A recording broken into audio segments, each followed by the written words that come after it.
Guys, if you've been watching the World Athletics Championships here in Oregon the last couple of days, one of the standout performances has been Tamirat Tola from Ethiopia's win in the men's marathon just yesterday. And I've been reading online a lot of the comments and seeing some of the videos about the significance of this in his career. But more than that, they've been speaking about his training, his racing, his recovery, his diet, and how important all of these factors have been to tie together to what's made him world champion. But I think one of the elements that has been missing from this conversation is around the importance of running technique. Now, Tamirat Tola is a beautiful example of someone who moves smoothly, and I want to break down what he's doing so well that you can apply to your running as well.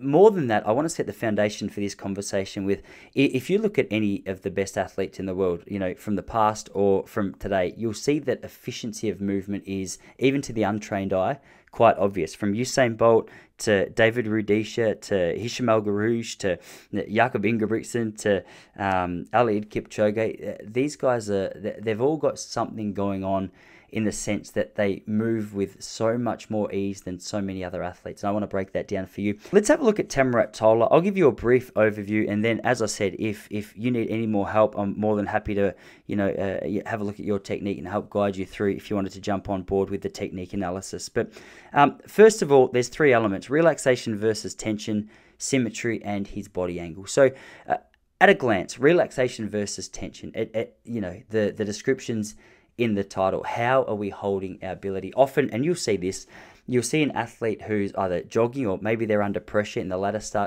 stages of a race, and they'll be like this. Like they've got tension through their face, tension through their shoulders, tension through their arms. What's the matter with tension? Well, in a sport like running, we need that energy distribution to be smooth. One of the more difficult things to do when you're tense is to breathe efficiently, and obviously breath and oxygen distribution in a sport like distance running is essential. So let's have a look at the way he moves. You can see there's just it's almost a disgusting amount of relaxation through each of these areas. There's no tension through his face. There's no tension through his shoulders. There's no tension through his hands. And I'm going to explain the significance of that when I talk about symmetry in a moment. But the last element that we see as well is there's no tension through his chest. And the importance of tension through your chest, or more so relaxation through your chest, is, you can do this right now. If you take a deep breath while you're incredibly relaxed, you can feel it hit that lower part of your diaphragm, hopefully. But then do the same thing, trying to do the technique that we see people doing in the latter stages of a race. Shoulders back, chest out. Yeah, you might still be able to get a little bit of a breath in, but it's not hitting that same spot. So if you want that oxygen to be taken on board, obviously that back needs to be relaxed, that chest needs to be relaxed, so that oxygen can be taken on. A picture of Tamirat Tola here is just a perfect description. A picture paints 1,000 words, and this is doing just that. He's clean, he's smooth, he's relaxed, he's efficient. But what I wanted to talk about for the second point ties in beautifully is symmetry. Now, symmetry, when we're speaking about running, if you have a look at an athlete from front on, how does the left side of their body compare to the right side of their body when they move? Is there like tension through the left shoulder, which is sort of throwing them around a little bit? If so, then that energy distribution that we've spoken about is being thrown off. Your momentum, your ability to be able to just take one clean step after another and do it in a way where you're just rolling is thrown off, because your body's got to fight and just try and figure out, okay, well, I've been placed on a backward step at the moment. I'm trying to go forward. How do I adjust here?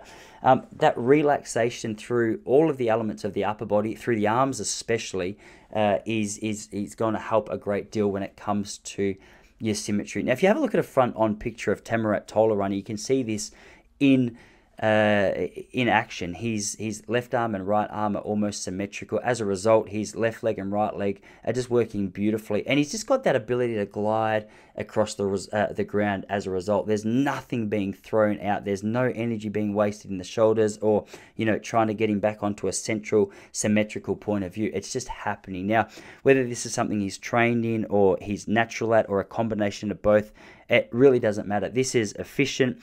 This is great use of oxygen. This is a great use of energy. And as a result, the momentum that he's carrying is beautiful. And you can see this even more so in the latter stages of a race. Now, third point, and a beautiful addition to the first 2 points, is just having a look at his body angle. Now, we did the example of someone holding tension through their back. Another thing you'll see is some athletes, they'll try so hard, they lean back. Do you know what I mean? It looks like they're trying to go forward as their body's saying, no, let's go the other way. Other people make the reverse mistake where they'll lean over their legs, and as a result there's just no knee lift. But if you have a look, it's hard to get a really clean image of Tamirat Tola here, but there's like a small snippet of him on a side-on view. You can see that from the top of his head to the bottom of his feet, there's just a slight angle forward. Now, the beauty of this is it's just so clear to be able to see the impact immediately. If you lean back and try and run forward, your body goes, wait, what are you doing? And if you lean too far forward and try and lift your knees up to run, your knees go, hang on a second, like my hips are on a funny angle. How am I supposed to get my knees up?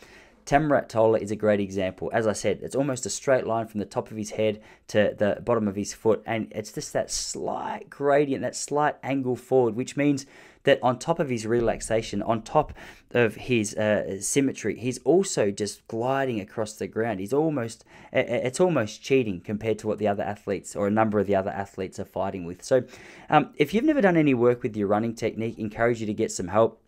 I'd be more than happy to. I've got a number of athletes that I'm coaching personally on a number of factors, from training and racing to technique. I'd be more than happy for you to join up there if you jump across to relaxrunning.com. If not, feel free to look at a number of our free resources through the Relax Running podcast. But I can't overestimate the importance of running technique. Don't get caught in the traditional distance runner's mindset that the only thing that matters is training and consistency, because that will do a certain amount for you, but technique will be the next step. So, hey, if there's anything else you need, jump over to relaxrunning.com. Until next week, you guys train well, and I'll see you all soon.